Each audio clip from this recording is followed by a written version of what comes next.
haji ini tidak mudah ditebak ya, karena setiap tahun pasti berubah regulasinya, kondisinya, dan tahun ini ekstrim sekali polisi-polisi dan askar-askar di Arab Saudi. Semua jamaah yang tidak menggunakan visa haji itu hampir rata-rata hotelnya digedor dan dikeluarkan dari Mekah.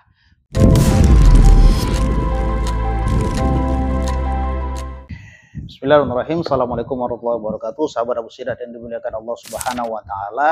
Belakangan ini kita sering melihat beberapa video-video yang menggambarkan fenomena yang terjadi di Mekah pada saat ini ya, di mana kita melihat begitu banyak sekali polisi-polisi di setiap jalan, di sudut-sudut jalan, di perbatasan, di checkpoint untuk menghadang jamaah-jamaah atau orang-orang yang masuk ke Mekah tanpa menggunakan visa haji atau tidak penduduk Mekah itu sendiri. Nah, jadi kalau kita melihat jamaah ada yang digedor di dalam hotelnya, ada yang sampai berondok di dalam lift, ada yang sembunyi di kamar mandi, bahkan ada yang sembunyi di balik tempat tidur di dalam kotak dan di dalam lemari sekalipun. Nah, pertanyaannya, kok bisa orang-orang ini sampai ke Mekah? Nah, ini biasanya orang-orang ini sampai ke Mekah itu dengan menggunakan visa, apakah visa umroh atau visa amil, ya, yang mereka ini sudah masuk duluan sebelum penjagaan musim haji diperketat, ya. Bisa jadi mereka masuknya di bulan Syawal. Nah, itu mereka sudah ada di sana sehingga tidak keluar sampai hari ini. Dan kita memang haji ini tidak mudah ditebak ya, karena setiap tahun pasti berubah regulasinya, kondisinya, dan tahun ini ekstrim sekali polisi-polisi dan askar-askar di Arab Saudi. Semua jamaah yang tidak menggunakan visa haji itu hampir rata-rata hotelnya digedor dan dikeluarkan dari Mekah. Bahkan kalau tahun yang lalu, 1445 Hijriah, masih ada hotel-hotel yang mau menerima jamaah tanpa menggunakan visa haji. Tapi tahun ini gak ada lagi jamaah, gak ada lagi hotel yang menerima jamaah dengan menggunakan visa selain haji. Karena kalau hotel menerima jamaah, tapi visa jamaah tersebut bukan visa jamaah haji, maka dipastikan hotel tersebut akan dikenakan denda dan sanksi yang cukup berat oleh pemerintah dan kerajaan Arab Saudi. Nah, makanya sekarang jamaah-jamaah ada yang berangkat dengan menggunakan visa amil ya. Ketika ziarah, visa turis ini sudah tidak lagi diizinkan masuk oleh Arab Saudi, maka sebagian jamaah ini mendaftar dengan visa amil. Nah, euforia jamaah ketika visanya keluar. Tapi ternyata beberapa maskapai di kota-kota tertentu itu tidak mengizinkan jamaah terbang dengan visa amil.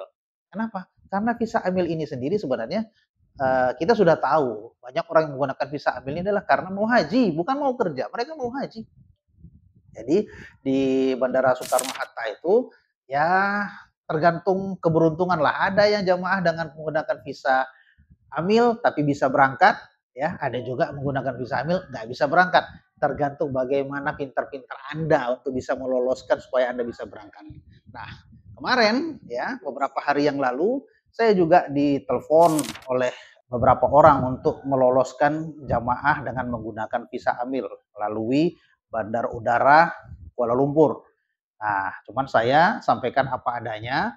Kami hanya mengurus dan membantu pembelian tiket, tapi kami tidak menggaransi dan tidak menjamin bahwasannya jamaah itu bisa diterbangkan ke Arab Saudi. Kenapa? Karena ya kita muamalah itu apa adanya saja, yang pasti-pasti saja. Kalau nggak pasti, kalau terlalu beresiko nggak usah. Dan itu sangat kita hindari. Ya, jadi kita sampaikan seperti itu. Dan alhamdulillah jamaahnya terima. Ya Ustadz, terima saja, kami beli tiketnya, nanti biar kami yang urus. Oke, silakan mereka ngurus sendiri. Karena kami sebagai travel punya kewajiban untuk menjual tiket kepada orang-orang yang membutuhkan gitu. Masalah nanti mereka itu diizinkan terbang atau tidak, itu adalah wewenang dari pihak maskapai. Nah, kejadiannya Di Kuala Lumpur jamaah ini berasal dari Surabaya tentunya, dari Surabaya mereka ini berangkat sampai ketika mau berangkat di Surabaya saja, even mereka berangkat dari Surabaya ke Kuala Lumpur, dari Surabaya ke Kuala Lumpur itu tidak perlu visa padahal sama sekali. Nah, tapi kenapa? Karena mereka nih stylenya, gayanya, perilakunya ini perilaku yang mungkin agak mencurigakan sehingga pihak bandara itu menyampaikan bahwasannya tidak boleh berangkat jamaah bahkan ke Kuala Lumpur dengan tujuan yang tidak biasa.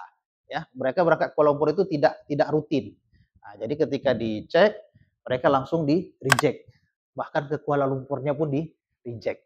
Nah, padahal visa itu tidak menempel, visa ambil itu tidak nempel di paspor. Nah, tapi ada beberapa orang yang merasa meyakini bahwasannya mereka itu bisa lolos sehingga mereka terbang ke Malaysia tidak ada masalah, lewat saja sampai di Kuala Lumpur ternyata mereka mampu bernegosiasi dengan pihak counter check-in dan mereka alhamdulillah hari ini sudah berada di Mekah, sudah bisa diterbangkan pada saat itu. Nah, namun sesuatu yang terjadi ya sesuatu yang sudah terjadi ini itu bukan sebuah keberhasilan ya, bukan sebuah prestasi karena Anda kalau misalnya niatnya haji dengan cara-cara seperti ini gitu ya, Anda pasti akan ketakutan, tidak nyaman dalam beribadah. Nah, berarti artinya kalau misalnya kita memang belum mampu ya nggak usah dipaksakan untuk haji. Karena memang kata Allah itu haji itu bagi yang mampu. Kalau misalnya Anda mampu untuk membayar haji reguler, kuota Anda sudah sampai, atau Anda cukup rezeki untuk membayar haji mujamalah, furoda, atau haji khusus kalian, itu lebih baik dibandingkan kita harus kucing-kucingan dengan beberapa petugas-petugas di Arab Saudi ini sekarang.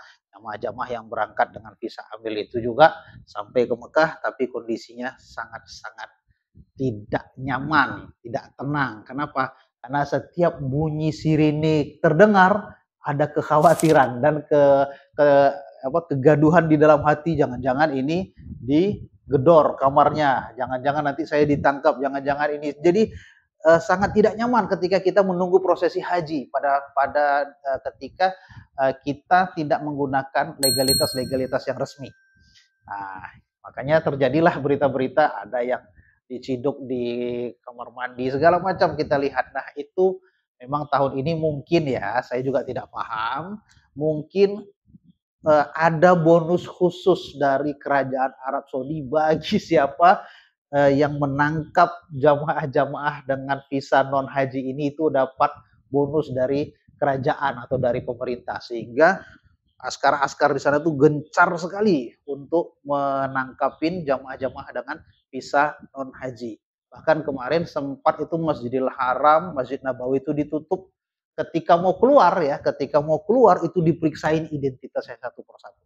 Jadi kalau Anda yang punya visa haji, berangkat haji dengan visa haji, pastikan Anda bisa mencek online di Nusuk kalau misalnya Anda dengan visa haji tersebut bisa mendaftar di Nusuk dan Anda memiliki namanya Hajj Card, kartu haji ya, ada barcode-nya, jadi bisa Anda registrasi di aplikasi Nusuk atau Anda bisa cetak ya, bisa cetak kemudian dijadikan ID card dan ketika nanti ada pemeriksaan Anda bisa kasih nampak sama petugas ini loh kartu saya nanti di-scan sama petugas haji, kalau barcode-nya aktif Anda selamat. Tapi kalau barcode-nya ternyata tidak aktif atau bukan nama Anda dan fotonya tidak sesuai, ya siap-siap saja Anda akan dikeluarkan dari Mekah.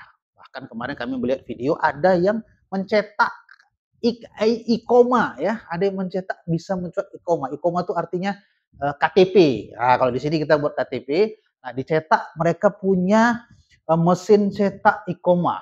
Nah, ternyata diketahuan juga sama polisi-polisi dan askar-askar ini ditangkapin. Ini orang-orang penduduk orang-orang dari India dan Bangladesh yang membuat ikoma palsu ini. Luar biasa. Memang bisnis atau perputaran uang ketika haji itu sangat banyak sekali sehingga karena keinginan orang ingin berangkat haji ini dimanfaatkan oleh oknum-oknum yang menjanjikan Anda untuk bisa berangkat dan menunaikan ibadah haji. Padahal belum tentu ketika Anda menjalani haji dengan tanpa legalitas yang valid dan resmi, Anda bisa selamat atau bisa tenang menunaikan ibadah haji. Jadi pastikan setiap Anda yang mendaftar, pastikan bahwasannya Anda menggunakan visa apa, akadnya seperti apa, dan jangan pernah ragu untuk menuliskan akad tersebut di atas kertas hitam dan putih. Jika perlu, Anda harus tanda tangan di notaris